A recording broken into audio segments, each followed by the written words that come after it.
There's so many things that can be translated from that universe into playable form, and it's allowed several people to make games based around its lore and universe, which still frequently get made today. But, of course, new things always show up on the internet, and it wouldn't be long before another type of phenomenon would come to compete with the sheer amount of games made for a designated story. All's to say, Jesus Christ, there are a lot of Backrooms games. The Backrooms, an internet story and concept I don't really think I need to give much of an explanation on. In the past year, the Backrooms has absolutely exploded though, going from a relatively popular but still kind of niche concept since its 2019 inception to an absolute juggernaut of horror content thanks to the Backrooms found footage series currently being made by Kane Pixels. The open-endedness of the Backrooms, along with it being a concept anyone is free to add to, has made it a very big point of contention for a ton of pieces of media. Obviously writing being the main one, but also in videos as we just saw, and even getting big enough to get a full-on feature-length film being picked up for the concept. But I think there's no other piece of media that translates better for the Backrooms than video games, and it makes complete sense too.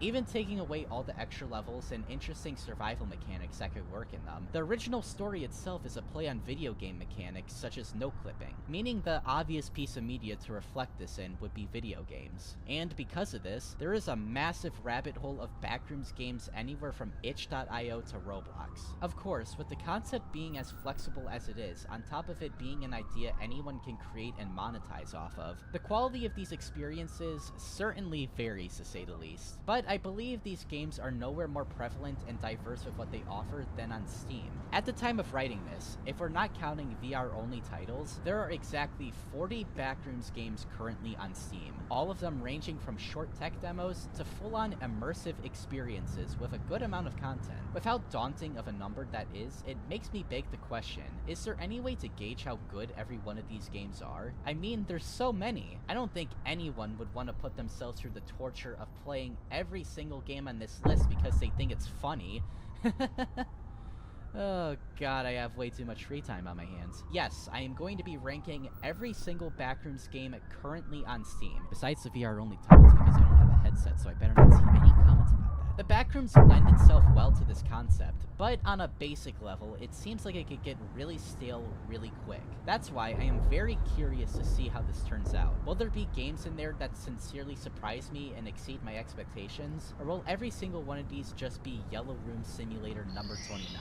Really, the only way to figure it out is to check all of them out. The ranking is going to work in a worst to best format, with the order of the games going from oldest to newest. Also, if I happen to miss a game on the list that I didn't include because it didn't show up in the tags, please go easy on me. Reviewing 40 games is not an easy task, and this is my first time doing something of this nature. So if a game didn't make it, please Okay, so I mean, there it is. Like, there's the video game right there. Join Bomb. They even showed you the menu of it.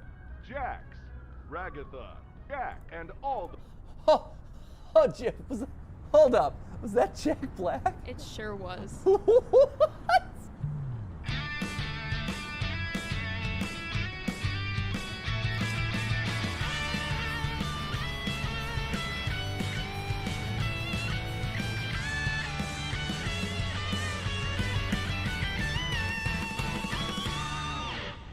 Hey guys, and welcome to GT Not Live, where today we are doing something completely different. It's not FNAF! Woo!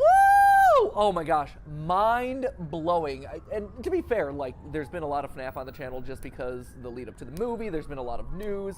Obviously it does well, it's a franchise that we all collectively care about.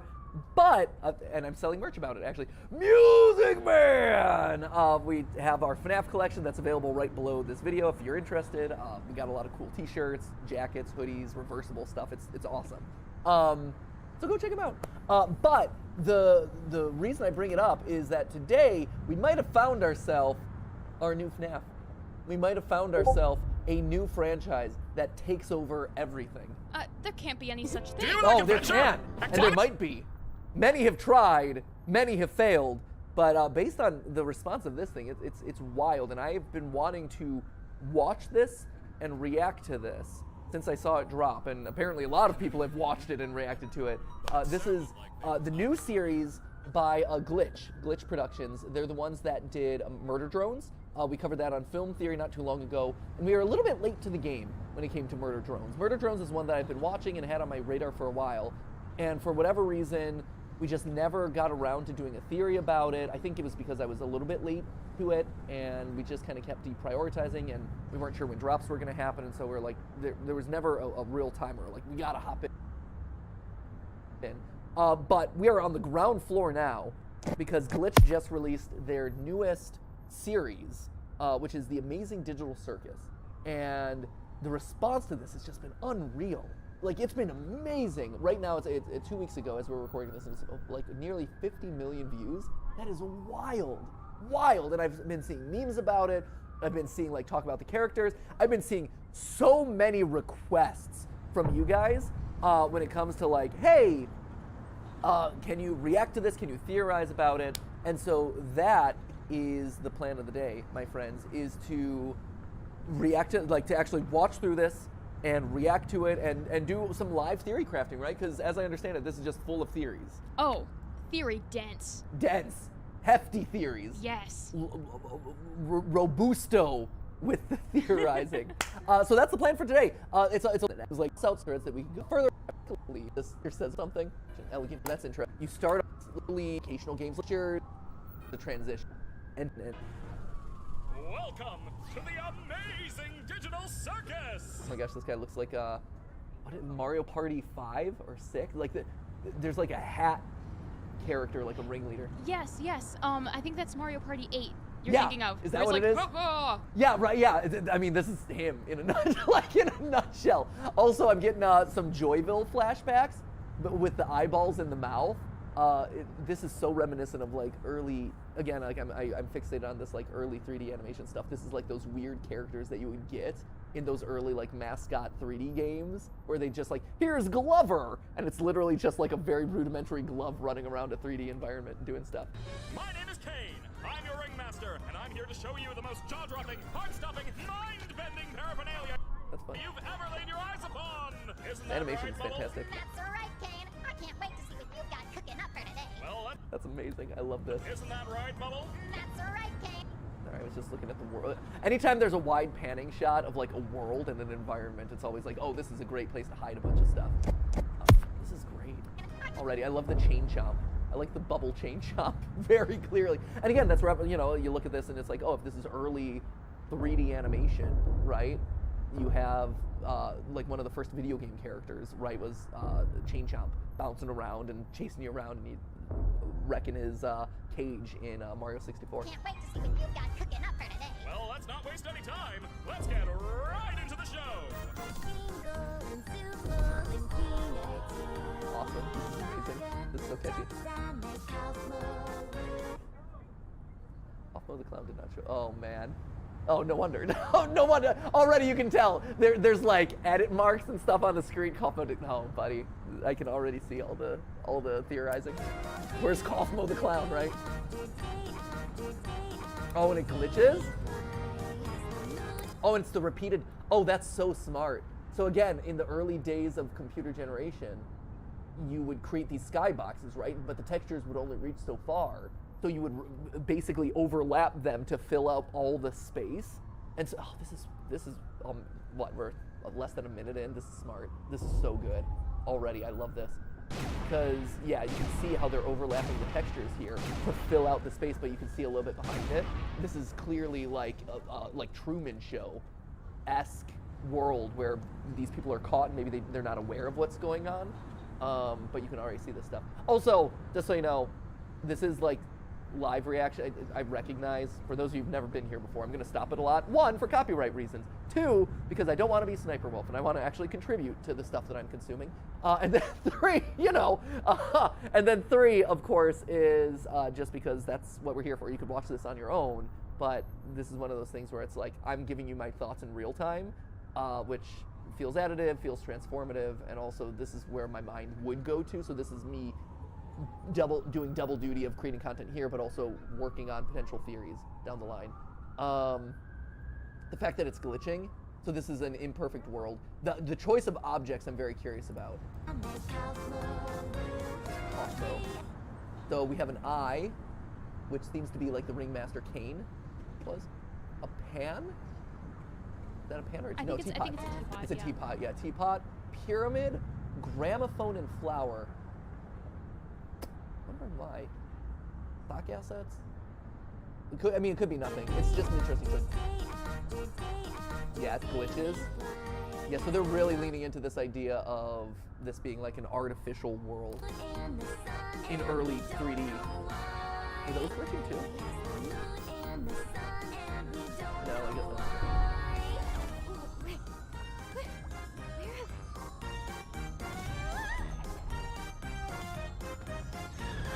Huh.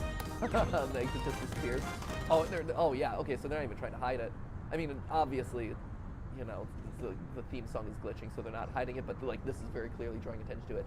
While we're stopped, this guy looks like, if I'm thinking early 3D animation or like early 3D video games, with like that pixelated graphics. Again, I think back to like, this would be Nights, like Nights into Dreams, which was for Sega, right? And you would fly around these like carnival circus themed levels and have to like collect gemstones and stuff. And so it's this, and especially with that abstracted style, yeah.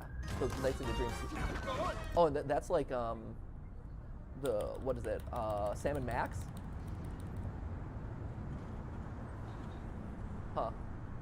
Sam & Max is the bunny. You just have chess in early video games. Like every early video game system had like 3D chess or whatever. So I'm wondering if this is riffing on just a bunch of like video game characters all thrown together. Anyway.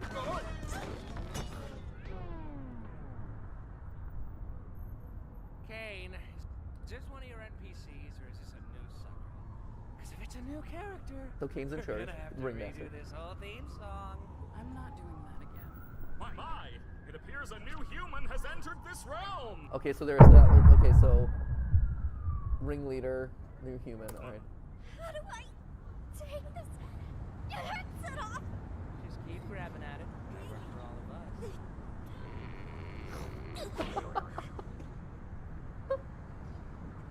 What's going on? I put on some weird headset and now I'm here. Okay, so this is, that's interesting. So it's VR headset, right? Presumably, you know, like Sword Art Online style. I put on a VR headset and I'm transferred in. That being said, if this is the era of, what year was Mario 64? Was that 97? Mario 64. 96. I was gonna say 96, and then Nights into Dreams. Nights into Dreams was, what was that release date? 96. Yeah, 96. So so it's interesting, right? Because if they're talking about putting on a like a VR headset, but the graphical style is of like 1996 era video games, like early 3D animation video games, like Baldi's Basics and things like that. You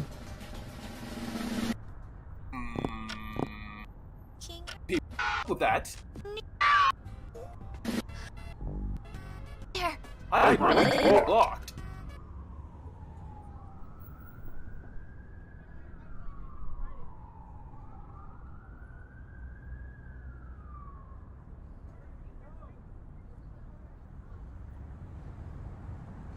At the Great Lakes Science Center in Cleveland, they had a special touring exhibit on like the early days of virtual worlds and early VR, and it required this massive computer, and they had cables hanging from the ceiling, and you had to go into a special pod, and the headset was massive, and like it required a lot of power to run, but it was VR back in these days, actually. I would have been, that would have been me at like a little bit before, or it would have been a little bit after this. I think I was like 13 when I first experienced it. I was maybe early high school or late middle school. But I got to go into a VR headset. It was my first time, and it was unlike anything I'd ever seen, but it was mind-blowing, right? Because it's like, oh, I'm in a video game, and the textures were super simple. You know, I remember we got the early forgotten days of VR. So that's already really interesting. And so now they're trapped in VR? They're trapped in this digital world? Have they been scanned in? Is this glitch trap situation? I'm curious, but okay. Let's just go. What's some weird headset, and now I'm here. Who I love are the you character people? design. Why So can't I good. take it off? Where am I? Let's just try to calm down. Okay, so she knows enough. So she knows enough about her history that she knows that she put on a headset, but she doesn't know how she got there. Interesting. Everything's gonna be okay, new stuff. We've all been through this. You just need to get your head. What the is going on? Huh? So it's censored in the world. That's interesting, and they've all been through this. Okay. No, my dear. We can't have any of that foul language around here. Huh. The amazing digital circus is a place to be enjoyed by all ages. So it is a video You, game. my friend, stumbled into an incredible world of wonders where anything can happen. Except for swearing. Adorable. This is great. Oh my god. Well, how do I, leave? Well, don't freak out about it or anything, but, we don't exactly... You can't. Here, real quick. Again, riffing off of this character design here is absolutely of that era, right? Where like people were just getting textures and objects and shapes and just throwing them all together. And so, well, some of them have like like this is Raggedy Ann from like early cartoon days, and early toys. So it's interesting that she's here. She doesn't remind me of any existing video game from this era, but like this character where it's just a random assemblage of pieces and parts and stuff. That was a lot of character design back then, because like, well, it's 3D, we don't know what we're doing. Let's throw it all together. That's can't. cool. But yeah, he's right. Welcome to your new home. And your new Claw. body. A new home? What do you mean? Guys, don't be mean. We've been stuck here for years. Old Kinger over there's supposedly been here the longest. Huh. Did someone say something about an insect collection? That's why he's crazy. Awesome. Well, and I said earlier, that's Sam and Max, here, in case anyone doesn't know, because again, I can't, these are some older games, right, so I can't expect people to be able to know some of this stuff. Sam and Max, but like, I mean, legitimately, like it is the exact same, like he's taller, obviously, different colors stretched out and all that, but like very clearly the very simple aesthetic, the very tall, simple ears, all of that. Yeah, there he is. Sam and Max, classic. Oh, okay, now I get it. This is a dream, and I should just play along until I wake up, right? But that's a theory. Yeah, I don't. Whatever you say, kid. They broke my comedy mask. So, Kane, we having a new Oh adventure no! today for the new... Oh no! Oh no! So this one reminds me of Reboot. Anyone? Did you ever watch Reboot back in the Reboot? day? I would remember that, and I certainly do not. Oh, What is this? This is an experience I- that you owe to yourself. Like this to me, I think this and like early Transformers, like Beast Wars, like this was early computer generated cartoons, right? And it was all about these characters in a video game, in this digital world, and your main villains were like, oh god, this guy was a virus, and he had these two little henchmen, but there was Hexadecimal, and everything was computer themed.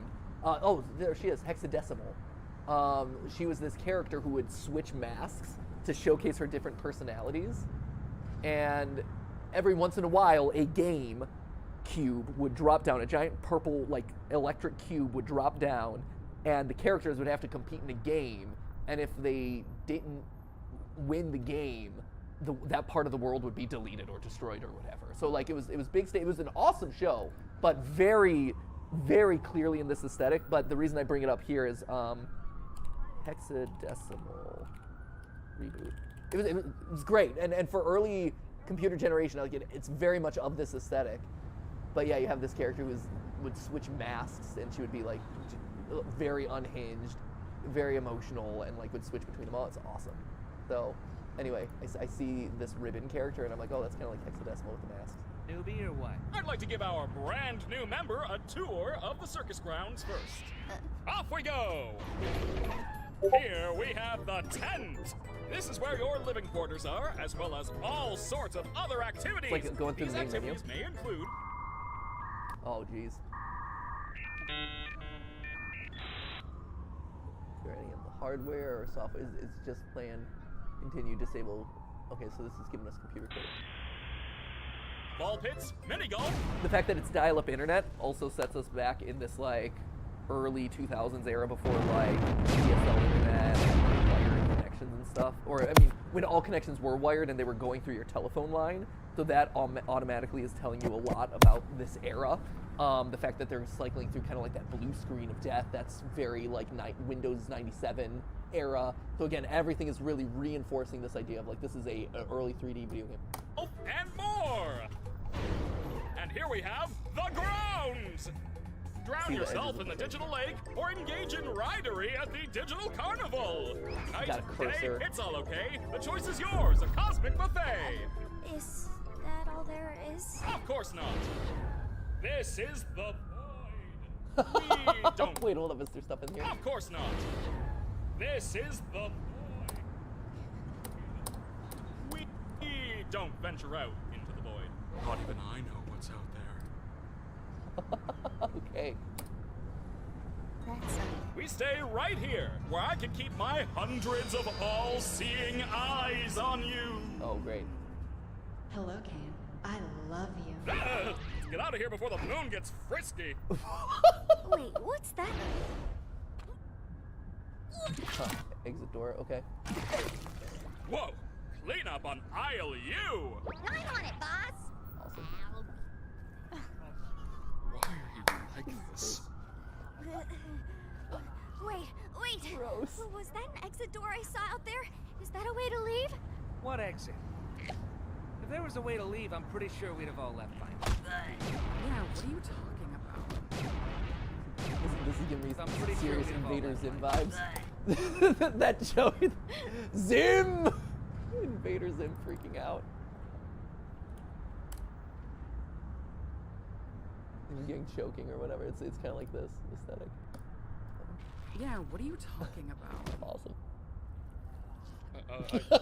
I assure you, there is no magical exit door. You're probably just experiencing digital hallucinations. Oh, from man, your there's so mind's much. transition to the digital plane. I swear. So your mind transition. Yeah, so, okay, so the question now is this person really experiencing this? Are they actually trapped here? Is this like, again, Sword Art Online, where a bunch of people put on a video game headset and then we're trapped there, and if they die in the game, they die in real life? Is this a copy? Is this real? Do we believe it? Digital hallucinations! How about we talk about something else? Like your name! My name? My name is, oh God! Oh, yeah. Why can't I remember my name? Nobody can remember their name once they enter the digital circus. One of the few things I don't have control over are your minds. Huh. So all I can help you with is He's, coming up with again, a like, new creating one. all this. What's my name? So that's interesting. So she remembers putting on the headset, but nothing before that so far. But like, if you don't know your name, that's kind of a reference to it. So, so that reinforces the fact that like either again this is a human who's lost all connection with themselves, or this character is created the second they put this on, and now it's a duplicate persona or something that's been scanned into the system. Don't you worry your little head. Your new name can be anything. Hereby acknowledging that your chosen name and or names may not breach the digital circus user license agreement, stating that your name may not include objectionable content. Objectionable content includes but is not limited to sexually explicit materials, obscene, defamatory, libelous, slanderous, violent, and or unlawful content or profanity. What are you That's awesome. thinking? I don't And know, accurate. just pick anything. Let's see. What do you think of? I don't. You're right, terrible. Let's try that again. What do you think of Pomni? Sure. I think I just. Gadzooks, you're right, Jax. We should have a brand new adventure for our new member, Pomni. I said that like 5 minutes ago. You! Do you like adventure? Hold up, there was a good reflection. Our there. new member, I didn't know if there was anything Pomni. I interesting, said that like 5 minutes ago. You! interesting there. Not really. It's just I just noticed there's a lot of really clean reflections all over. Also, just calling this out, this is most assuredly nothing. But this wallpaper, or sorry, this rug is actually very iconic. For where is it? Oh, Yeah, right here. So whenever you see, and this is something that's just like one of those good things to know when you are looking at media, or just one of those like deep references to just have. Anytime you see like red and orange hexagon patterns, usually that's a callback to this. Like the carpeting of The Shining is very iconic and is talked a lot about in media literature for a lot of reasons. In a lot of ways, like people have overanalyzed this in a lot of ways, but this shot of the boy riding through the Shining Hotel horror movie, in case you've never seen it, horror movie where this kid has basically the shine, a little psychological powers, but you know, sees all the haunted and dead spirits that are roaming around this haunted hotel. But it's very iconic, this floor, and so you see film reviewers sometimes using it as their background in stuff. You see it referenced a lot in other media. But here, seeing something similar to it just immediately draws to mind like The Shining, and this idea of this place not being everything that it seems, or having hidden secrets underneath it, or whatever. Do you like adventure, activity, wonder, danger, horror, pain, suffering, agony, death, disease, death, angel food cake? Ow! Ooh. You parasite! I don't really... Since you're new around here, we're gonna make it a simple in-house adventure to warm you up to how things work around here. Cool. What? No, God. I don't want an in-house adventure. Don't worry, Zooble. I'll make it something unobtrusive that you can still choose to not get involved with. Today's adventure is... So they can choose to involve or not involve. Gather the gloinks! This is so reminiscent of Rocket... Again, any of these, but like Rocket Robot on Wheels, or N64, a game where you are a robot running around a circus, and you have these different missions, and you ride a roller coaster, and you go through all these environments, and the mission titles were very much of this, you know, like Sans, Comic Sans style, early 3D stuff. I mean, even what was it? Even Petscop kind of was riffing off of this era a little bit, where you had these kind of like early like PlayStation style things. Gloinks, the name of it, That's right. everything. The entire circus tent will be infested with gloinks, and you gotta catch them all. But what are they? I'm glad you asked, Bubble. They're small. And what do they do? They How do they? gloinks are small, mischievous critters that steal anything and everything they run into. Why do these humanoid hash browns do this? Critters that Weird. steal Are those- anything and everything they run into. What's that? Are those his eyes? He said he's got like thousands of eyes watching your every move. Is that more of him? It looks, or are those mouths? Is that his mouth? Yeah, it's unclear. I don't know if like, I think the color scheme of the eye is weird, right? Right. Because he has heterochromia. Yeah. So each of his eyes are different colors. Right, I've noticed that too, where he's rocking the Tiger Rock, you know, baby, like everything that we've been talking about in FNAF lately about like baby, one eye's blue and one eye's green and blah blah blah. And he's rocking the whole like heterochromia thing, which is like, oh, that's interesting. Yeah. So these eyes here, are the eyes that are just not attached to him. Yeah. Like different colors to differentiate what they are. Yeah. Or what. Which is strange because he has eyes all over, but he's also not omnipotent. Right? Yeah, that is a good call out because he says he controls basically everything, but not everything. Yeah. And so he doesn't know what's on the outside of the void, at least according to him. He might be lying, right? Then that's always a possibility. But at least, I think that's important, right? You always got to approach these things with the idea of like people might not have complete information about their situation. And so he doesn't know what's outside the void. He can't control your name. He doesn't necessarily know what you want to call yourself, things like that. So he's mostly omnipotent, but not quite. And with characters like that, the limitations of their powers are sometimes the most interesting because they're going to tell you the most about the world that you're in. Why do these humanoid hash browns do this? How do you stop them? That's for you to find out. Now, good luck and have fun, The my little details of the superstars. glitching through the textures and objects glitching through, it's great. What did any of that mean? Oh, that's just one of Kane's little adventures. They're just something fun to do to, you know, prevent us from going insane. Speak for yourself. If anyone needs me, then f off. Oh, God! Oh, Jesus!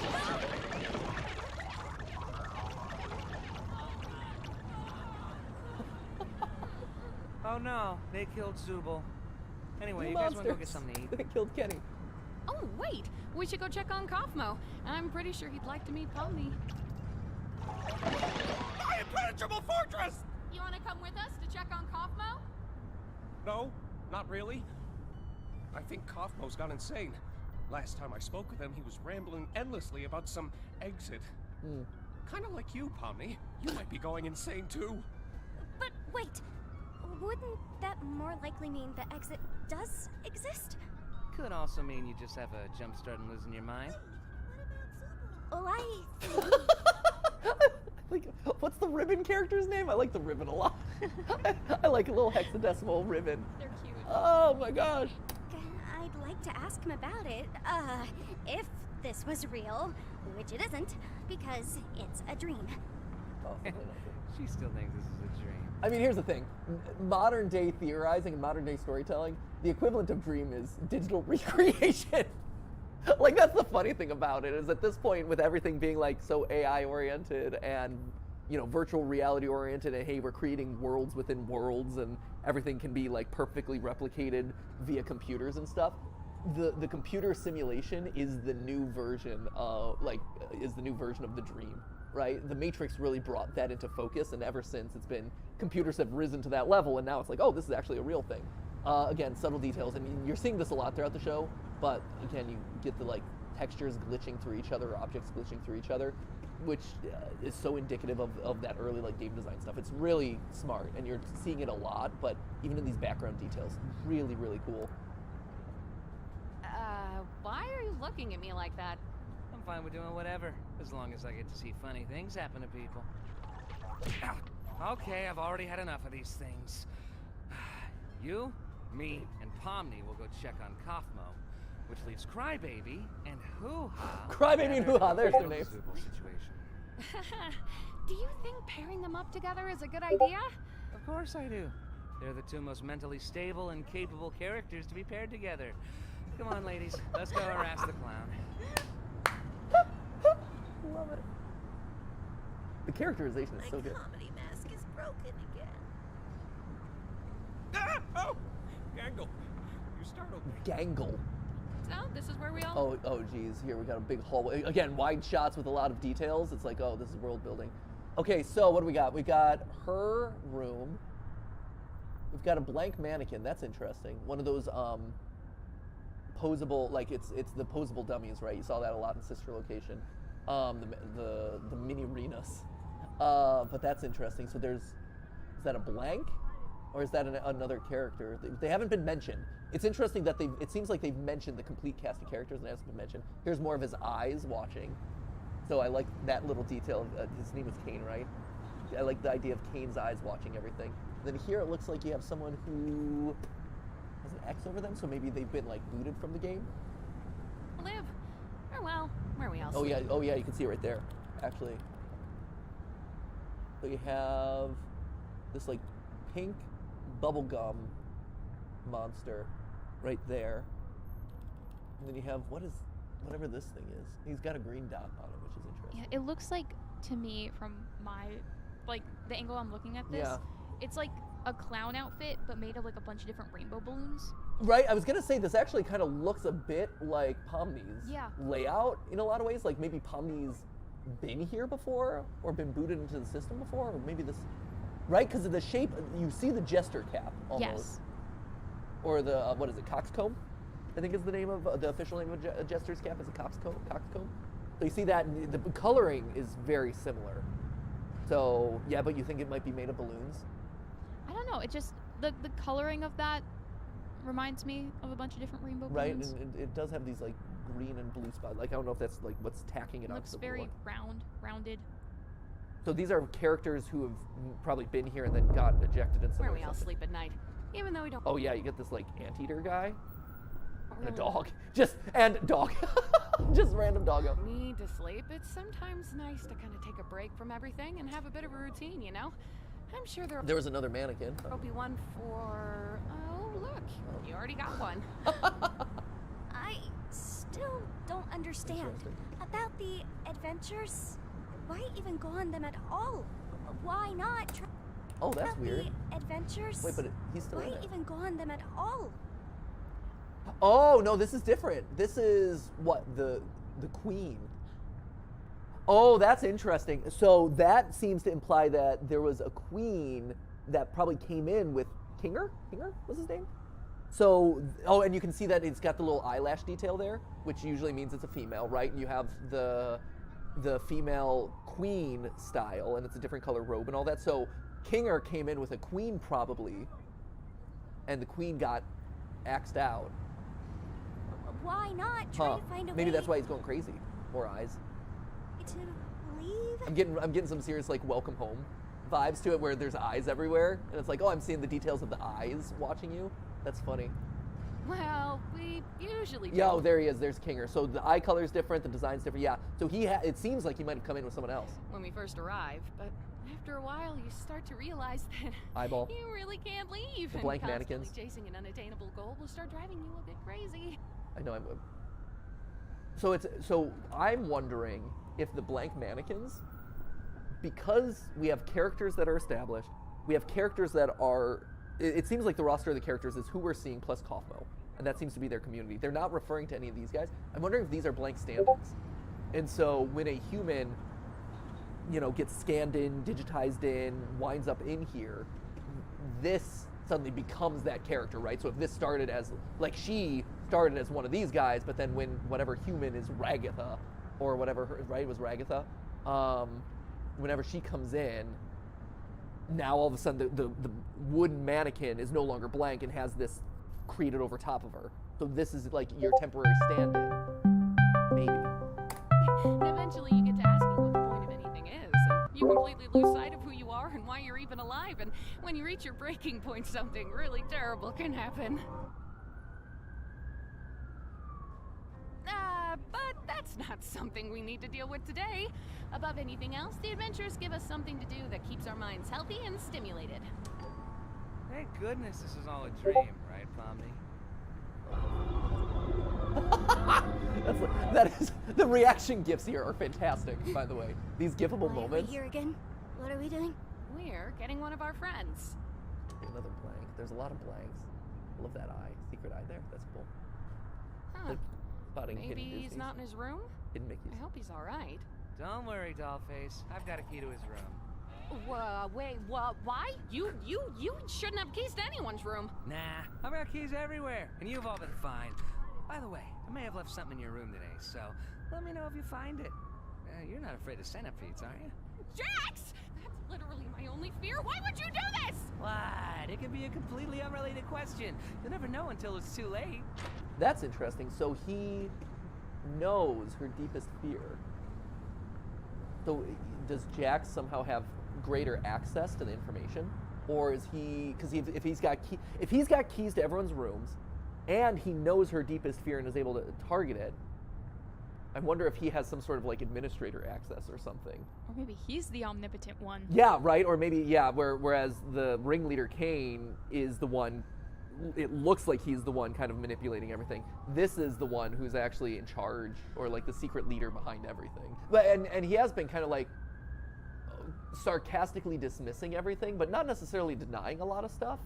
So maybe he knows more. It seems like he knows more than he's letting on, and is probably in more control than he thinks. But the idea that he's able to secretly know this information and has keys to everyone, that feels really important.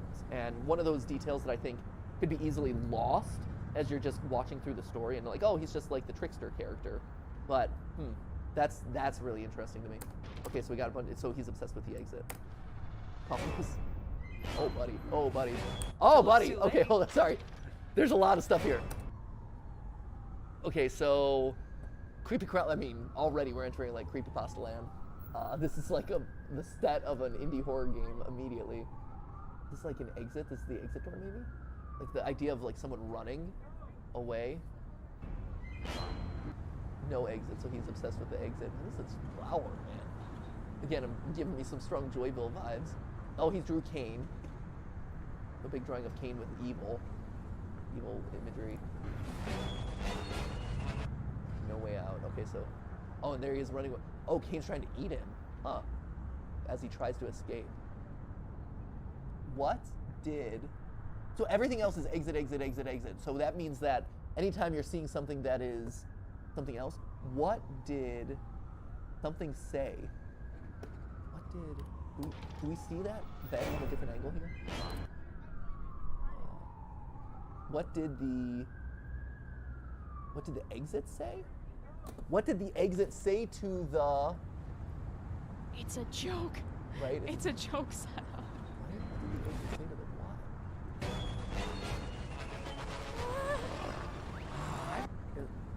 I've been looking for... Oh, it's what did the exit say to the clown? Oh. Also, okay. Did the exit... How do you know that? Did you see it in a different angle, or did you look it up? No, it's on that painting that you're on. Oh, what did the exit say to the... Oh, yeah, what did the exit say to the clown? Huh. Weird. No Way Out? Maybe it's... And then the answer is No Way Out. Interesting. Also interesting is, okay, so you have this weird digital monster, and you see it recreated here in one of the existing paintings. For this. Thanks for keeping an eye on it, Coffee. I'm gonna head out. See ya. Oh, Kaufmo's been obstructed. That's okay. What is that? It might be that terrible thing I was talking about earlier when you reach your breaking point. Okay, wait. Oh, Maybe awesome. there's still time to fix him if we get Kane. Whoa, Kaufmo, listen. So this is so okay. So all the X characters then are presumably people who've been abstracted, is what we're saying here. So when you go insane, you become like this crazy abstract monster, and have to be dealt with by Kane. Huh. And so all the people with X's over top of them have presumably gone through the same thing. Listen, I know we didn't always get along, like when you called me out for fake laughing at your jokes. I swear I really did think they were funny. I was just having a bit of a bad day. Is that such a sin? To fake laugh at someone's joke? Is that bad?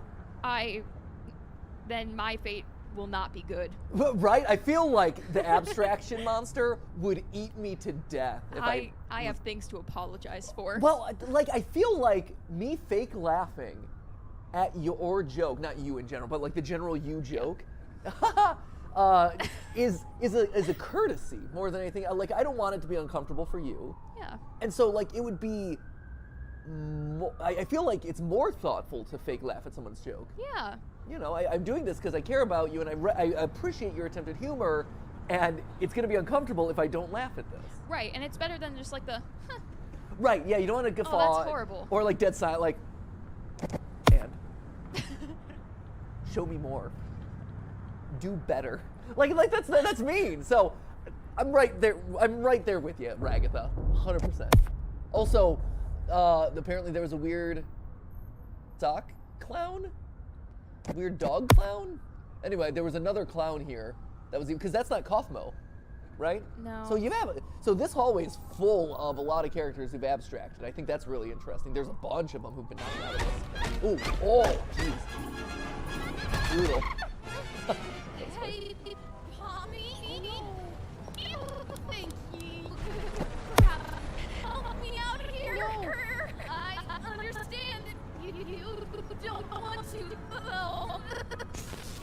Ooh. Huh. That's interesting.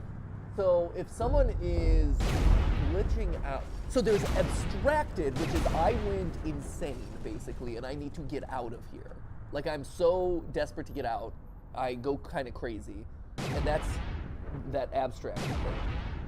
She's undergoing something else, which is like almost a glitch death, where she's been beat up to such a degree that she's, you know, like being booted out of the system or something like that, and that's able to be passed along.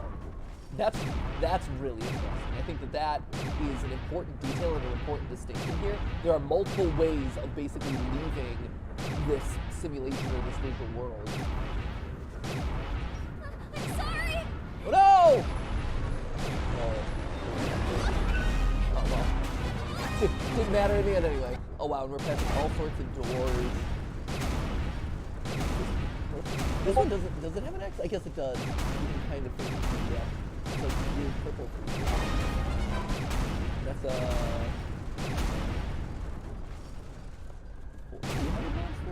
there's also, wow, this is so full of... It's a little ribbon guy. Right? It's a different version of Ribbon Guy, though, because we saw actual Ribbon Guy at the end. But this is a different one. So it does seem like maybe there are multiple versions. Like, this also looks like it might be another version of the clown. So we've seen multiple versions of the clown, or a clown. We've seen multiple versions of the chess piece. Now we're seeing multiple versions of the ribbon. Huh. That's...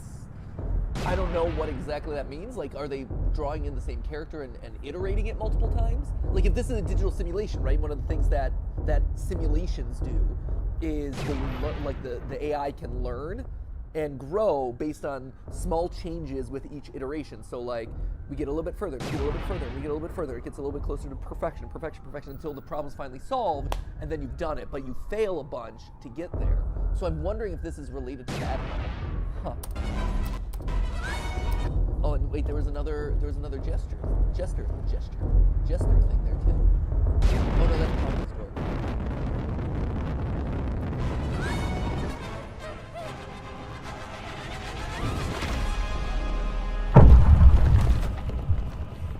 This is awesome. This is like better than a Pixar movie. This is epic. Like, this is really good. Glitch Productions have always, and the hand is still glitching. Speaking of Glitch Productions, the hand is still glitching, so it's something that sticks around permanently after it's been touched, or at least it takes a long time to wear away. That's funny. Oh, there it is. Yeah, thanks to draw attention to it.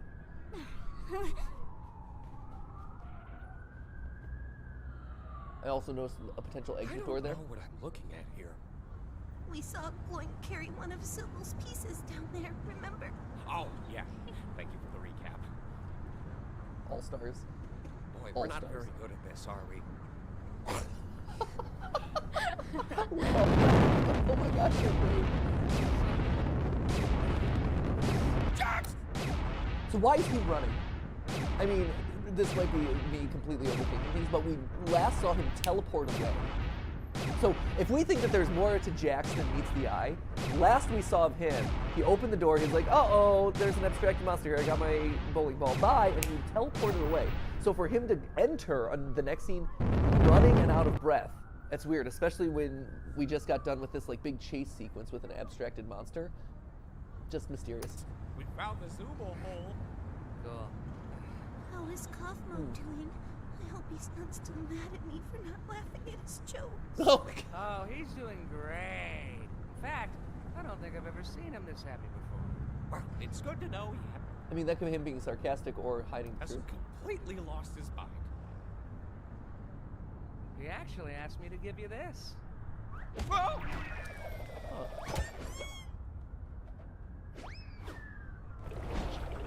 Mysterious! I don't trust this Jax character. Radical? That's awesome. Little bonus points. Super cool. Oh, this is welcome to Merch Cave. You two can support the financing of this series. Ha! Again, classic references to all these old video games, like you had old classic bowling games and stuff, right?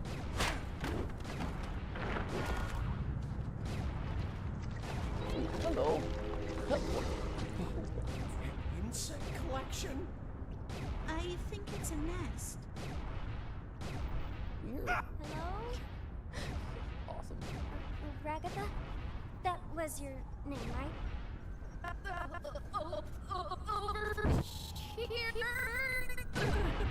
Jeez.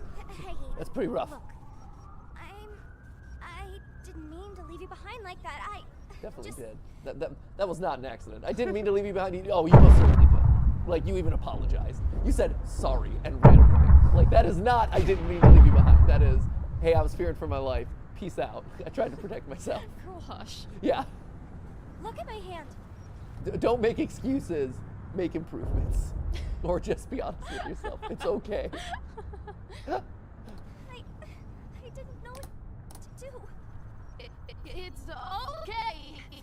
What you need to do right now is find Kane. He's right there. You can look at him. His eyes right there. Fix me up and take care of Kaufmo. Okay. But where can I find him? Literally, he's looking at you right now. You know,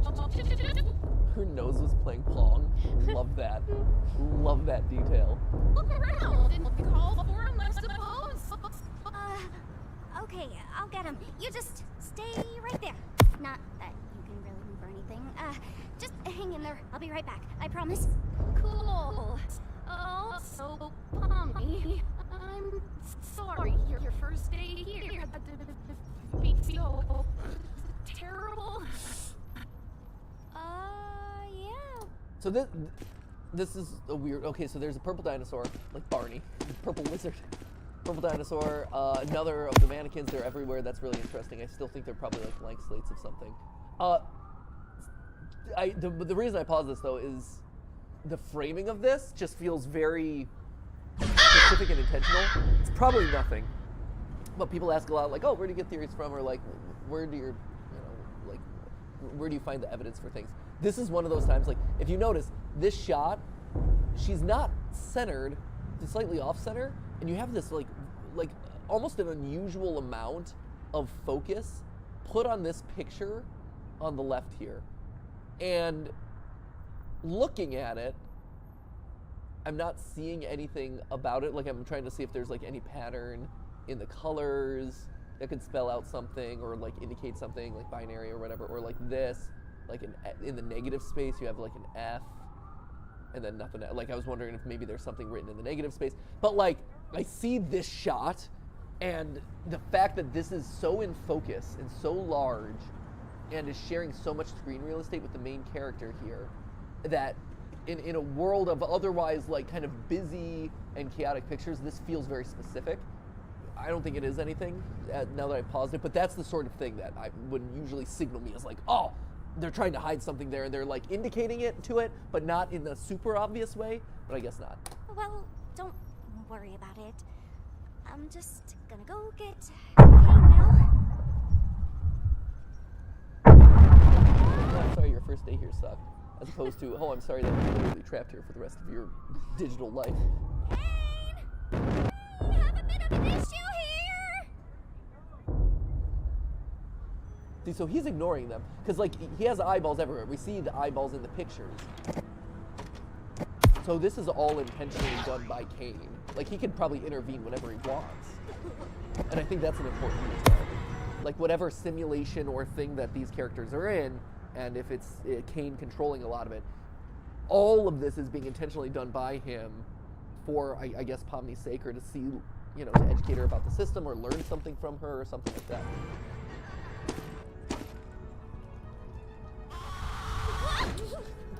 Oh, jeez. Huh, and that shows you that the mannequin creatures are at least moving and active to some extent. Rising scream.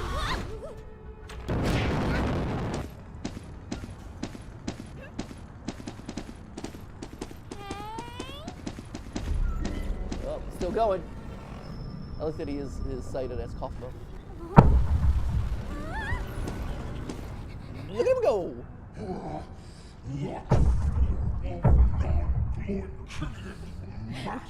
Dares presume presence in the nest of the Gloink Queen. The Gloinks! I love how all of these characters, by the way, are just giving me the most solid Garten of Banban vibes. Just like selling me on Garten of Banban right now. Like a bunch of bowling pins that are fully characterized, except these are cute. I would buy the heck out of a stuffed animal like that. Adorable. Old phone back there. Just interesting. Oh, is that who you are? You know, you could have asked for my consent before forcing me to see something so completely and utterly disgusting. How despicable! A rabbit toy that runs its mouth in the presence of my royal figure. Well, as a royal myself, I would like to kindly ask him. Oh, look, there's Zooble. Hi, Zooble. Help me, you idiots! Kinda rude, Zooble. Now I don't want to help you.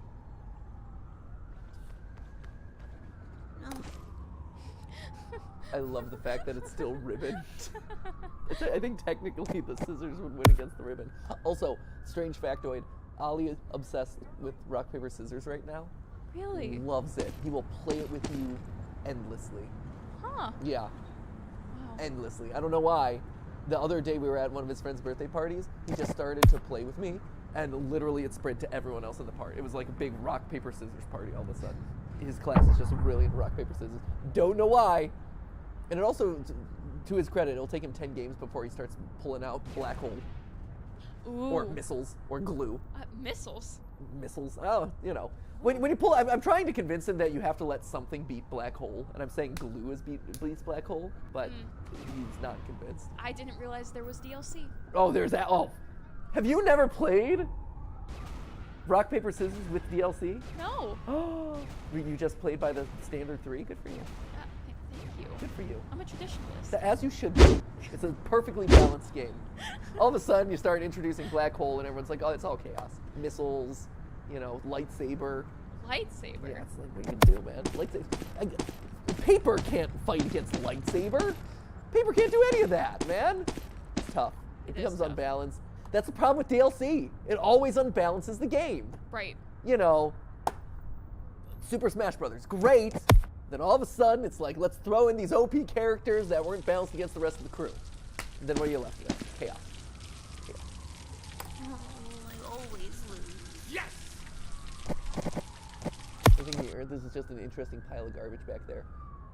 A lot of numbers. I'm noticing in this cave there's a lot of numbers. It's not anything that I'm like, oh, clearly there's like a number code or anything. No, it's normal. Gotcha!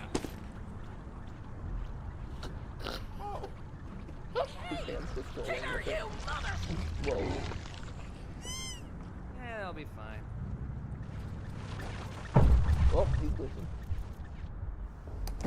Huh. So again, you have Jax. That was amazing. That was really fun. So again, you have Jax knowing more than he's letting on. That's interesting.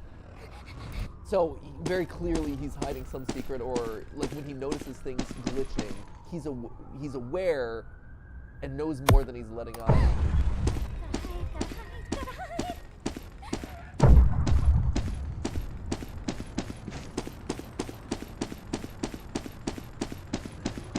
Ooh, moment of self-reflection. Deep.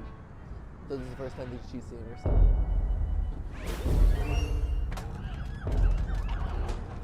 Classic barrel nappies, sure. Good shot. Ooh.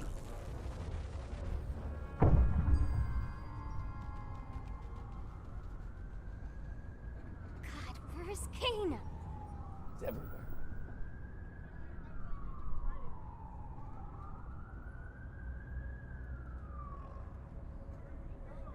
So the exit doors just kind of appeared. Hello. Oh.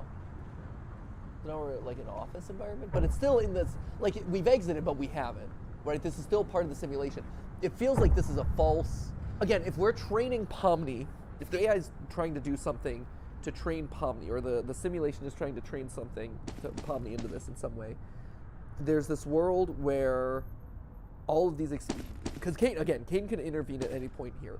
So he's purposely seeding out this exit for her to go through.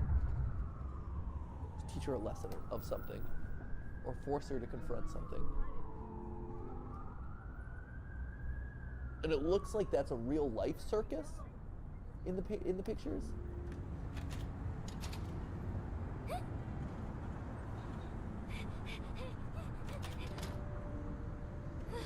Oh man, we're in the back rooms.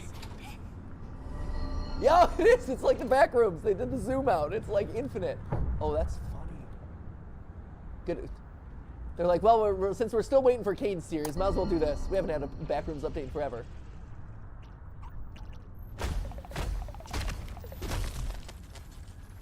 You foolish assortment of colorful characters! Do you not realize that everything must be glitched? This is a great character. I love this. I also love the like stomach mounts too. God will be glitched. This is dumb and weird. Well, yet you're still watching it. I'm not here for the adventure or anything. I'm just here to hide from the... Oh. Thank God you're okay. You didn't experience a game show in there, did you? What are you talking about? Huh. Game? Why? That's odd. That's an odd call out. You didn't experience a game show inside the Gloink character? I wonder what that's a reference to. I wonder if that'll pay off at some point. That's a really strange thing to have said. What's happening? It's just Kaufmo. Don't worry about it. Cosmo abstracted? Nah, he's fine. You're right! How are we gonna get out of here? Guys, over there. Ladies first. No, wait, why would I say that? The worst. Wait, Pomni's not even here? Wasn't this whole thing for her? Be quiet. I That's can't funny. hear the escalator. Can I just say, I watching a ribbon creature riding an escalator is very triggering to me. Triggering? Yeah. Why? Didn't you grow up in mortal fear of being trapped on an escalator?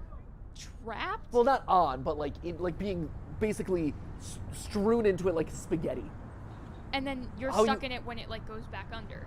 Is Well, that yeah. what you're saying? Yeah, so you get like sucked under, like your shoelace gets caught, right? Like my parents, I don't know if any other kids have had this, but my parents growing up, they're like, you better, if you are stepping onto an escalator with your shoes untied, you are taking your life into your own hands. Like, we have signed, you know what? Hands off. We've signed away on your life because you're just going to get sucked under by the ongoing steps, and your leg's going to get sucked in there, and you're going to be turned into human spaghetti. Oh my god. Did you never have that? No. Wow. I always Steph wondered, Steph has definitely had this experience. y'all are wild for that. Maybe that was just kids of our generation were taught to fear escalators. Maybe. Yeah. That's weird, but maybe. Maybe I'm the weird one. Yeah. I always wanted to go up an escalator with like only socks on. What? Because then you'd go up to the top, and then when that top stair that you're on goes back in, and you feel like those ridges going up, and you just kind of like slide back. Yeah. I've always wanted to know what that felt like. No. Yes. Oh, your foot. And then by my generation, your toe is getting caught in that suction, that like point of contact where one is getting some like tectonic plates. One getting subsumed under the other, and then your toe and in your sock is gonna get caught there, and your foot's gonna get caught in, and then you're just gonna slowly get extruded out. I take off the article of clothing. You're stuck. There's no hope at that point. You're done. It's- Your life is not. It's over. You lose that sock, you lose your life. Game over, friend. But no. So going back to the reason I called us out is I see this ribbon creature. And this ribbon creature is just primed for getting sucked under. I mean, that makes sense. Just being invited into the underside of that escalator. I mean, you see those lines in there, those indentations. I know. Like, if she steps sideways, whoop. Just gone. Yeah. Just terrible. Like the Tragic. shoelace. Like a shoelace, except a ribbon creature. There it is. Also, do you ever quote unquote polish your shoes whenever it's one of those escalators that have the like brushes on either side? You know, sometimes they have like the little brushes on the sides. Yes, And but so no. then you hold your shoe against it, and then it's like, ooh, I'm polishing my shoes. No? I've never done that. You're missing out. You can polish your Crocs, Ash. Ooh, a little crock polish? Yeah, a little Croc polish. A crawlish? The Crowlish. Please tell me I'm not the only one. Please, you guys at home, let me know. One, were you raised in mortal terror of the escalator? And two, do you Croc polish or not? Do you polish your shoes? Because it's free shoe polish right there. Let's go. So Pomni's in the back rooms. There's an in and out box, so this is clearly an office space. I mean, you can tell that largely based on some of the filing cabinets and stuff, but really here, this like really affirms it, right? In and out. Actually, that's an in and out, less of like an in and out on your like office desk.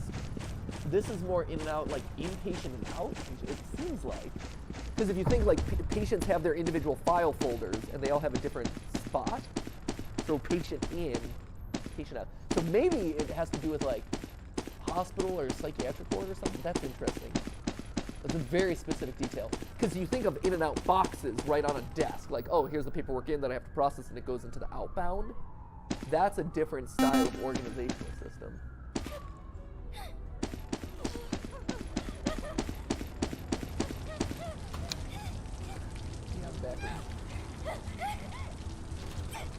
Keep going, Pomni. You got it. Oh, now we're going upside down. That means we're going into chaos. Yeah, so this is, again, if this is Kane showing Pomni this specifically on her first day, it's to show that there is no escape, right? That this is like breaking you down to show you like you cannot leave. There's a bunch of computers.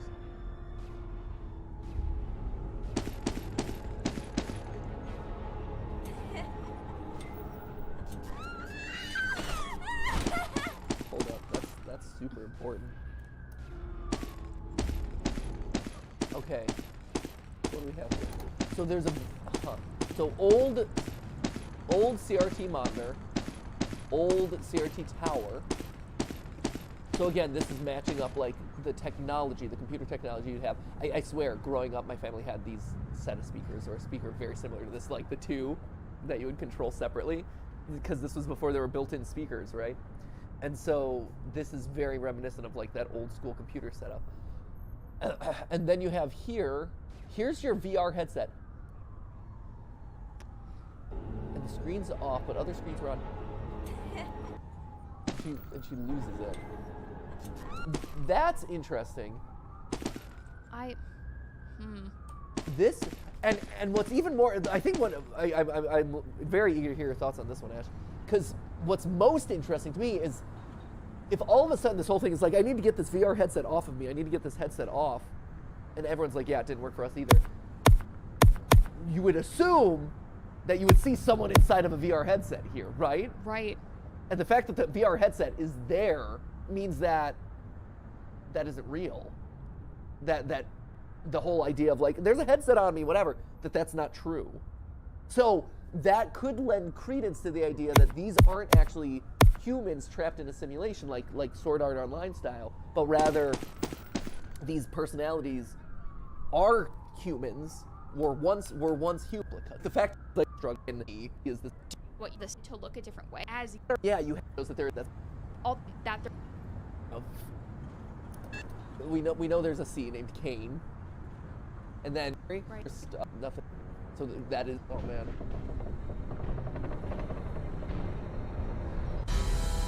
Also worth noting, so she ends up in the void.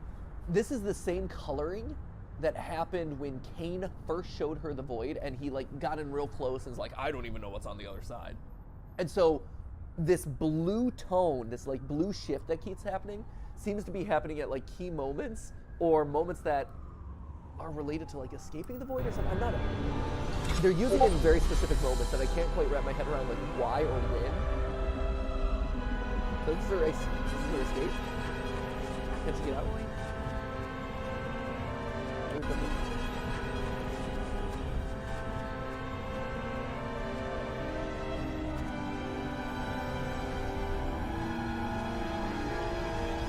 a wild ride there.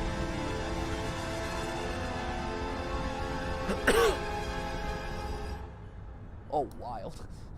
Going there. Oh, wow. And so you have a lot of these mannequins. Oh, Bubble. You always know how to make me say this exact sentence. Huh. So again, this feels like it's a loop. You always know how to make me say this exact. I mean, that's obviously played for laughs, but also this idea of if this is a simulation and these are digital copies of real humans, now all of a sudden you have lines like this, which is like, oh, we're in this loop and we're iterating, right? If this is some sort of simulated reality created by a computer that's running a simulated loop over and over again and trying to learn how Pomni as a character, how these individual characters behave and react, and trying to see, get them to whatever end point they're trying to do, it would make sense then that Kane's like, oh yeah, you always don't know how to get me here, because this same sequence of events has happened so many times, and yet Bubble is still there, or able to say this thing that gets him to that same spot. That's interesting. Yes! Alert on my Wacky Watch at this hour? Hold up. Wingdings? Oh, buddy. Oh, buddy. Order now. TheWackyWatch.com. WackyWatch, 1999. Yeah, clearly Wingdings. 1, 2, 3, 4, 5, 6, 7, 7. I mean, can you actually call this? I'm sure this must have. Here, first let's check TheWackyWatch.com. Oh, buddy. Sure, this is getting inundated with stuff. And I think this goes without saying. Ooh. Hello. Wait, the following footage was recovered. Glitch Productions. Hey, Kane. What's up? Can't talk? Makes sense. You're probably getting ready for the big release of the amazing big release of Digital Circus. Why don't you show the folks at home a little what you've been working on? Huh. Okay, so I mean, there it is. Like, there's the video game right there. Join Bobby. They even showed you the menu of it. Jax, Ragatha, Jack, and all the... Oh, Jim, hold up. Was that Jack Black? It sure was. What? Why? The gang in the amazing Digital Circus.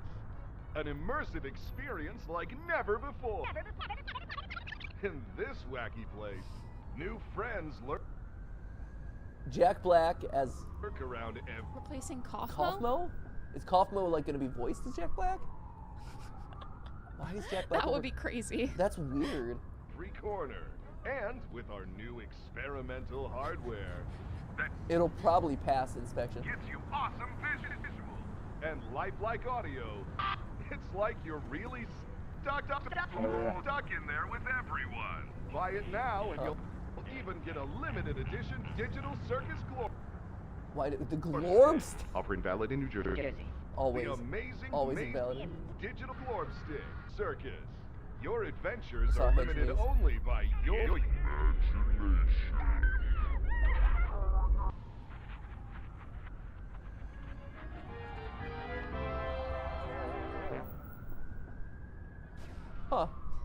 Huh. That's interesting. That was really interesting. So, I mean, the way they talked in that one made it seem like they actually are, like, trapped in there. I don't think they are. Like, I don't know if they are. I am not sure about that one. Very interesting. WackyWatch.com. But you definitely saw that it's absolutely a video game. Here, can I view page source? And here a second ago. View page source. There we go. I'm just gonna... I don't know what exactly I'm looking for. Yeah. Right, there's a lot. Oh. Yeah, oh, there's wow. a lot. Miss the days when you could look through source code. And just, you knew, like, it was scottgames.com and you were just like, oh, there's one line and it's very obvious what it is. Oh yeah, you could do something like near the top here about the software, like in comments or something. But yeah, to dig around probably doesn't make a whole lot of sense. Wacky Wash, huh? And then, okay, so what's this Wingdings stuff going on here? So... Wingdings! Show me this. You're gonna be numbers. Presumably, okay, that's not it. Show me, oh jeez. Show me... Where... Oh my god. Wingdings translator? Right. Is this? Here, this is the way to do it. God. Oh, come on. Oh my god. Oh, come on! This shouldn't be this hard. What is the right click and open image. Yeah, right. Copy image. Open image. There you go. There you go. There, so much better. That's what I was looking for. Okay. So what do we got? We've got folder, mailbox, hourglass, or like file. 2. Hourglass is 6. Yeah, 2, 8. Oh, there's mouse. So here, okay. 1-800. Here we go. Let's see how it goes. I guess we're calling this. Yay. 1-800. I love calling Miss. Did anybody tell me? Also, her hand's better now, just from touching Tell it. me. See, her hand's not glitching anymore. Yeah. just from him, like, And touching. into the cellar you go. Huh. Oh, wow. There's a lot of them. Man, I can't believe Kaufmo just gave up like that. I mean, no offense, Kinger, but I always thought you would be next. Thank you. Guess it just goes to show you can't rely on Kinger for anything. I am in so much pain. Poor Rag. Yeah, see? It's just all better. I do have to apologize for lying about the exit. For lying about the So Pomni chose. So I'm wondering if they're like if they're running iterations of this, right? I'm wondering if maybe this is some sort of test for Pomni of like, hey, are you gonna save Ragatha or are you gonna try to get out of here? Like, are you prioritizing yourself or are you prioritizing other people? And maybe the iterations are trying to get her or this creation or whatever to a point where she's able to prioritize other people. I knew how much all of you have been wanting there to be one, but, you know, I was having so much trouble figuring out what to put on the other side and ended up never quite finishing it. And you know how I never like letting people see my unfinished work, especially if it leads you out into the void. So he created the exit, kind of, just as like a false hope. Huh, okay. Anyway, looks like you defeated the Gloin Queen, so I guess the adventure's over. Your reward is a delicious digital feast cooked by our... I present to you the story of a loving, obsessive father who slowly descended into madness and along the way discovered the secret to eternal life. Our story begins not in the 1980s, or even in the 1970s, but all the way back in the 1930s. It was the throes of the Great Depression, and people were in desperate need of cheap entertainment, especially in Utah, one of the states hit hardest, fourth highest unemployment in the nation and full of transients. People looking for work in Salt Lake, finding none, and ultimately moving on to find their fortunes out in California. People were tired and they were hungry, but as they traveled, there was one thing that could lift their spirits. A simple roadside attraction called Fredbear's Singin' Show. The ads were plastered all over town, featuring an animated bear drawn in the popular pie-eyed cartoon style for characters at the time. He resembled cartoons like Mickey Mouse, Felix the Cat, Betty Boop. It immediately said that this, Fredbear's, was a place where you could bring the family. And the price, honestly, couldn't be beat. For 50 cents, you could get food and entertainment as you watched the local trained real-life dancing bear perform on stage. Normally, you only got to see dancing bears at large traveling circuses like Barnum and Bailey, where the tickets would go for about $1. That's $1 without food. But this was a smaller show, like the type from the Vaughn Brothers or the Robbins Brothers, where tickets would sell for just a mere 50 cents. Watching that bear do tricks on stage brought a glimmer of joy at a time when so much was wrong with the world. The simple show would go on for years, bringing happiness to hundreds of travelers passing through looking for a quick meal, but it left a permanent impression on one little boy, capturing his imagination in a way that nothing else had. One little boy named Billy. That was his nickname at least, but his parents liked to call him William Afton. The bear could dance, it could sing. For decades, William dreamed of recreating that moment of bringing a musical bear to life, but how? William was smart, without a doubt, and he had a keen mind for business, but he wasn't the most creative. How do you make a singing, dancing bear come to life? The best he could do was using rudimentary costumes. We know, based on the retro poster that was hidden in Security Breach, that at least at one point, Fredbear was an actual bear. Dancing bear shows were a real form of entertainment. The only problem is that, timing-wise, none of our main characters would be the people in charge of that business in the 30s and a series of pizza restaurants in the 80s without him just being extremely old. Best case scenario, if Afton's running the Singin' Show when he's 18, that still puts him at nearly 70 when the first pizzeria opens and his murder spree begins. That just doesn't make a lot of logical sense because he doesn't become immortal until his first death in Springtrap. That's why I suspect that Fredbear's Singin' Show was either a family business that Afton then carried on to a new generation, or something that he saw as a kid and just wanted wanted to recreate when he grew up. William was inspired by the work of Walt Disney, who throughout the 50s and 60s was pioneering the use of mascot suits throughout his theme park. The big innovation? Suits with 5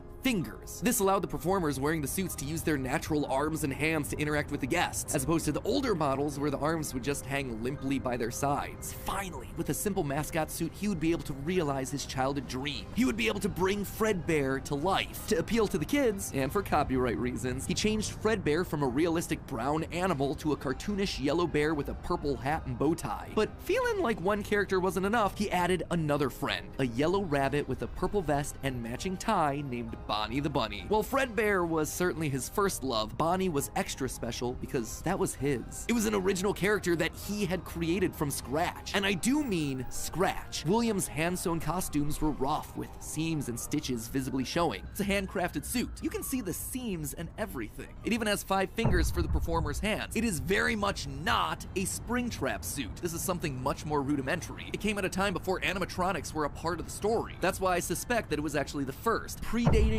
literally everything. It's also a suit that is very personal to Afton. He put his digital consciousness in that form. It's his personal avatar. It's the way that he sees himself. There's also a whole separate discussion to be had here about the habits and rituals of serial killers. So the fact that he's choosing to lure kids and kill them in this particular suit actually says a lot about his emotional attachment to it. So while Fredbear seems to have started as someone else's creation, Golden Bonnie was uniquely Williams, giving him a personal connection. And that's not all. In this whole franchise, only one set of characters have themselves 5 fingers, the Nightmares. Even Golden Freddy, Fredbear was a 5-fingered wearable suit at one point in the story, as we see in this shot from the graphic novel, before he, like everyone else, was turned into an animatronic. This seems to imply that all of the main characters had similar wearable mascot outfits at least at one point in time, and that whoever is having the FNAF 4 nightmares, if they even are nightmares, saw those mascot suits specifically. Bonnie and Fredbear would perform on stage to small but enthusiastic crowds. Finally, he was able to deliver fantasy and fun to all the kids, delighting and inspiring them in the exact way that he had been delighted and inspired so many years ago. Afton, despite eventually falling to become the heartless serial killer and mad scientist that we know him as, began as someone with good intentions and a love of entertaining kids. He wanted to bring things to life from the very beginning, a theme that recurs a lot for him throughout the rest of the franchise. And things could have ended there. That could have been the end to his story. It could have been perfect had it not been for one thing. Other people saw the success of his idea and they wanted in. Enter Chica's Party World, a rival restaurant starring performing animal characters. His idea, except they did it better. William may have been the first, but obviously he wasn't the best. It hurt the prideful William Afton to admit it, but this restaurant was able to do the thing that he always wanted to do, make the animals actually come to life. All of the performers in this restaurant were robots, simple metal skeletons that were powered by battery packs, but all of them able to freely turn and talk and dance on their own, no human required. It was like magic that came from the mind of a brilliant creator named Henry Emily. This Henry, in some small way, had been able to harness the power of life itself. Afton admired him. He was jealous, to be sure, but he also looked upon this man with awe. Off to one side of Chica's Party World was a small cabaret stage featuring an elephant magician. On the other, a hippo known to ramble on and on. That one was more of a joke for the parents, but it was the main stage that was for the kids. A rocking band of characters featuring a yellow chicken thing with a southern drawl named Chica, backed by a band of other country-themed characters, including a pig with a banjo, an upbeat frog from the local swimming hole, and a brown bear with a heavy southern accent. Wait, a bear? But bears were his animals. Why not a cow or a horse? Something to fit the country theme a bit better. Why did it have to be a bear? And adding insult to injury, they had the nerve to call this thing Ned Bear, a direct copy of his own Fredbear. Whoops, that's gonna leave a mark. I've suspected that the mediocre melodies played a much more important role in the story than just being a bunch more animatronics to fill out the roster. Especially Ned Bear, which is just so suspiciously close to Fredbear. And yet, there are 2 key details that we're gonna have to justify with any mediocre melodies mention. One, they're very rudimentary with external battery packs, implying that they come very early in the timeline. And 2, we know that at minimum, Mr. Hippo does eventually become an official member of the extended Freddyverse. But if these things are supposed to be cheap, generic rip-offs, why would you be trying to rip off yourself? You wouldn't. You would be stealing someone else's ideas. So if Afton created Fredbear, there would have to be some rival franchise. The only other person who would likely be ripping him off? Henry. Henry. We've talked extensively about how the mediocre melodies are clearly Henry's design aesthetic, so it just has to be him. I don't think Henry's doing this maliciously. He doesn't strike me as the type. He was likely building the robots at the orders of someone else that was running a rival restaurant franchise. But that's enough motivation to start Afton down a path of jealous rivalry, but also begrudging admiration. As the Freddy Files Ultimate Edition says, it's important to revisit the beginning of Henry and William's relationship, so here you go. I think this is where it begins. Also, this is future Matt Pat here coming back to add this one in. Seems like the recently released character encyclopedia has backed up all of this speculation. I've had this timeline written for about a month now, but I've also been holding off a bit to see what wrenches this character encyclopedia might throw into it. And on this particular point, I gotta say, it seems like we might actually have nailed it. They actively call out the suspicious similarities to the main Fredbear crew. Quote from one of the pages: Ned Bear looks like an imitation, altered just enough to avoid copyright issues. I don't know about you, but that seems to imply that we were right on the money. Knowing all of this, at one point the franchises had to have merged. That's really the only way that you get Mr. Hippo from the rival franchise as part of the Fazbear crew. This also mirrors a lot of what happened in the real-life history of Chuck E. Cheese, with two rival restaurants, each with their own casts of characters, merging to become one unified brand. Again, we've gone into that in detail with other videos, just wanted to remind you all of that here. But why would I call out the rival restaurant as being named Chica's Party World? Few things, actually. First, we know for a fact that a location named Chica's Party World exists. It is mentioned in the source code teasing sister location, so it is out there somewhere and doesn't fit cleanly anywhere. Second, in the story The Puppet Carver, Chica is very explicitly looped in with the book versions of Pig Patch and Ned Bear, implying that she started as a mediocre melody. Thirdly, her design just fits better with the theme of down-home country animals with southern accents playing the banjo and eating with bibs. And with her being the headliner of the show with her name on the restaurant, it would make sense then that when the restaurants merged, she was the one that was added to the main cast of characters while all the other mediocres faded away. It's also why when Freddy's closes after William's killing spree, she's the one to branch back off into her old franchise and is therefore missing in sister location, a detail that's bothered me for years at this point. It might also explain why William decided to stuff his first dead kid into Chica. That one was Henry's creation, not his. Afton's jealous admiration turned to hardened bitterness, a bitterness that would only grow over the next couple of years as families continued to choose Chica's Party World over Fredbear's. William just couldn't compete with the appeal of the robots. Eventually, his restaurant would go bankrupt, only to get bailed out by, of course, Henry Emily. Another insult, another humiliation that William wouldn't soon forget. 1979. Despite being bitter, Afton couldn't deny that what came next was a period of massive success and expansion. With the two franchises now merged into one, it was the best of both worlds. Afton's ideas with Henry's robotic expertise. The two men decided to launch under a new name, Fredbear's Family Diner, a pizza chain that would eventually come to feature a mix of humans in performing suits as well as on-stage animatronics. They decided to stick with Fredbear as the headliner, considering the yellow bear was easily identifiable as a brand and because he was the original performing animal mascot. Afton appreciated that. This new restaurant would also see a mix of characters as the two franchises merged into one, with Pig Patch and Happy Frog performing right alongside Fredbear and Bonnie. And as part of this one big Fredbear family, they even got themselves official merch that were released, ranging from masks to magnets. The crappy Mr. Hippo fridge magnet?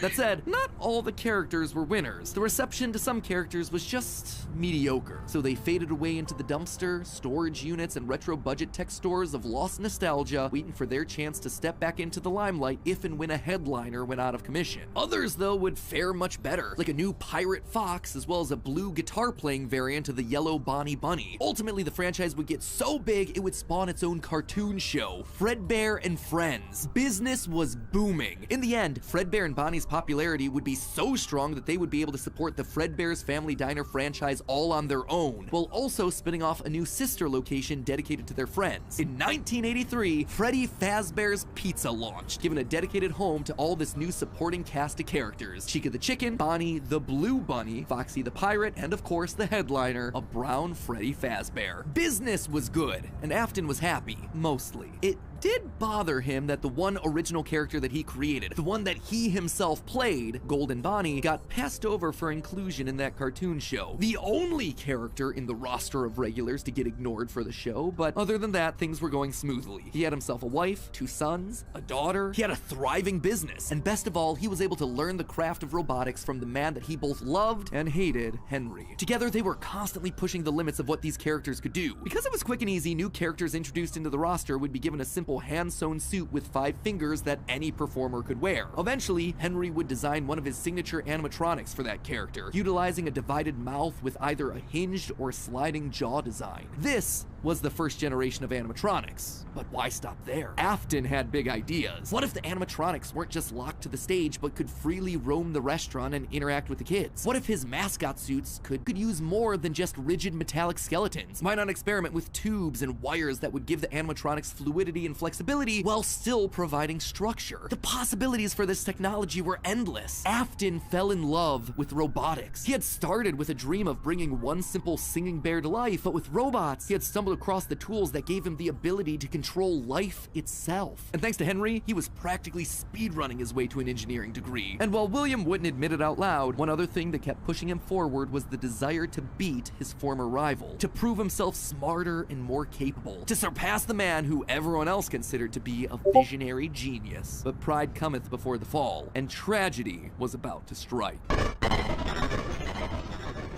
1983, business was booming with 2 whole restaurant franchises running, Fredbear's Family Diner and the new Diner location. All of this meant that William was busier than ever. He didn't have time to be a full-time parent, so he designed a nanny cam system where cameras and speakers were hidden throughout the neighborhood, as well as in his youngest son's favorite toy, Psychic Friend Fredbear. I mean, plushy Fredbear. But since cameras just weren't enough to raise a kid, he also left childcare duties to his eldest son, Michael. There was just one problem with that. Michael was far from the best babysitter. He tormented his younger brother by jump-scaring him with a Foxy mask and constantly left him behind. William watched all of it from his cameras. Kids would be kids. Tomorrow was another day, after all. Except Michael's torment didn't stop. Bitter, angry thoughts would run through Michael's mind. Why did he have to be the one to take care of this whining crybaby all the time? It just wasn't fair. It was time that he got even with his brother by playing the ultimate prank. A prank that just so happened to be on this crying child's birthday. He and his friends would take his scared little brother and make him do the one thing that he was terrified of doing, getting close to the animatronics. That would be embarrassing for the kid that was such an embarrassment to him. His brother squirmed, screamed, kicked, and fought, but just as they were putting that small, squirming boy up to Fredbear's lips, the mouth snapped shut. The sensitive spring locks inside the body had been triggered by the boy's movements, and they'd immediately clamped down. The wriggling stopped. The boy went limp, but it was just a prank.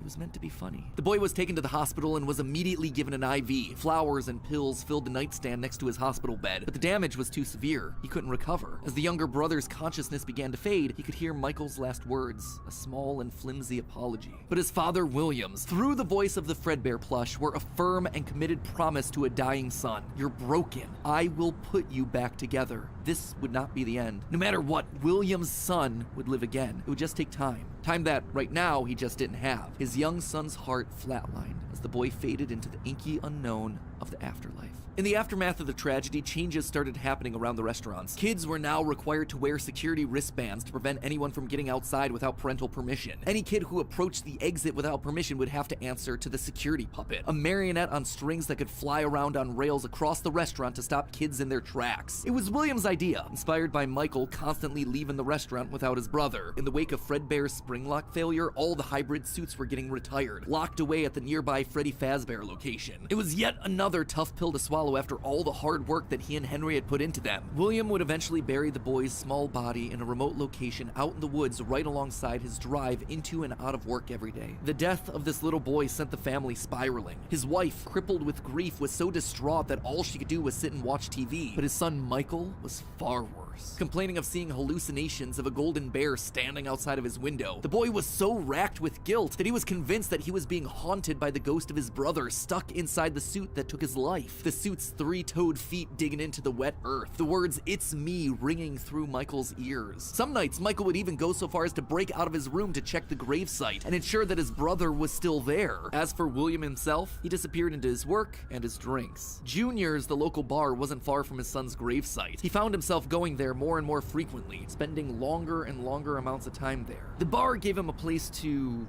think, to remember, to reflect and stew on how Henry had stolen his idea for an animal-themed restaurant. How they'd cut his character out of the cartoon when everyone else was there. How Henry had humiliated him by buying him out of bankruptcy. And now there was his son. Henry had taken his son from him. The robotic part was the part that failed after all. William ordered one more drink, but it was one too many. The bar turned him out and told him to go home. But William didn't go home. Drunk and angry, William raced back to the restaurant to give Henry a piece of his mind, only to find someone else waiting. Henry's daughter, Charlie, locked outside of the building, bullies laughing at her through the window. Fine, some other problem to fix. But then Afton got an idea.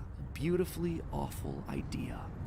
This was his chance to get back at the man that had humiliated him all those years ago. Henry had killed his business, and now Henry's robotic suit had killed his son. It was time for William to do some killing of his own. Let Henry feel what it's like to have something you love get ripped away. While parties continued inside the walls of the pizzeria, William attacked Charlie in the back alley. It felt good. He felt free. The years of resentment and bitterness trapped in his heart finally released in a moment of pure unapologetic evil. He would make Henry hurt like he hurts. And in that moment, William became a killer. He dropped Charlie's lifeless body and drove home, forced to confront his family problems later that night, appalled, but also a little excited by what he had just done. Charlie's death would remain on the books as a random act of violence. And though Henry had suspicions about William, there was no physical evidence, nothing that could link him back to the crime. In the weeks that followed, Fredbear's Family Diner would close for good. 2 high-profile deaths around the restaurant with 2 grieving owners in such a short period of time was just too much bad press to handle. Besides, Freddy Fazbear's was still open, and it was the newer restaurant anyway. All the equipment from the diner, including the old yellow suits and security puppet, would get retired to that location, and there they would sit for 2 uneventful years. The rest of 1983 and 1984 were spent quietly grieving. Freddy Fazbear's Pizza and the new cast of characters were a hit. Tragic memories of their yellow predecessors quickly faded. Afton kept a low profile and buried himself in work and research, quickly reaching Henry's level of engineering and even surpassing him. And while Henry slowed down to grieve, Afton kept going, even starting his own company, Afton Robotics, for all those pet projects that were a little bit too experimental for the regular operations of the pizzeria. The first of these experimental projects was a secret workshop under his house, a veritable bunker, which allowed him to work while still monitoring his kids via hidden security cameras. 1983. A passcode that served as a constant reminder of why the cameras were so important, why he was down there in the first place. This was all to fulfill the promise that he had made to his son, right? I will put you back together. This was for him, all for him, right? But cameras weren't enough. He needed to solve the runaway Michael problem. He had to keep him in the house. He couldn't have another one of his kids wind up dead inside of an animatronic suit. So why not run a little experiment on Michael? You see, all this work with Henry had gotten Afton to start learning more about life, robots, the human mind, and what a fallible machine we as humans were. Our reality is so easy to manipulate with a few sensory deceptions. Deceptions like sound. With just a few sounds, he had discovered that he could alter a person's vision. He could transform blank, smooth plastic robots into lumbering, twisted nightmares. Nightmares far scarier than he could create with actual materials. They would appear organic, rotting, putrid, terrifying. These would be his means of keeping his son Michael in the house where he belonged. Was it extreme? Maybe. But then again, this was the boy who had killed his son. He would make him sorry. And so Michael would grow up not only dealing with the memories of his own guilt, the hospital room, the pills, the flowers, the death of his brother, but also facing literal nightmares, illusions created by sound. Michael would never forget these either. Years later, as a security guard, he would still draw pictures of them inside of his logbook. But all of these extra projects meant that his home life suffered even more. He was an absent father and a non-existent husband, leaving his wife cold and alone. Why do you hide inside your walls when there is music in my halls? All I see is an empty room, no more joy, an empty tomb. And despite her repeated demands that he leave his office and engage with the family, he refused time and time again, leaving her no choice but to leave. You burned down my house? You call that a house? It was like a morgue in there. You need to see your son. The baby isn't mine. Well, how's this?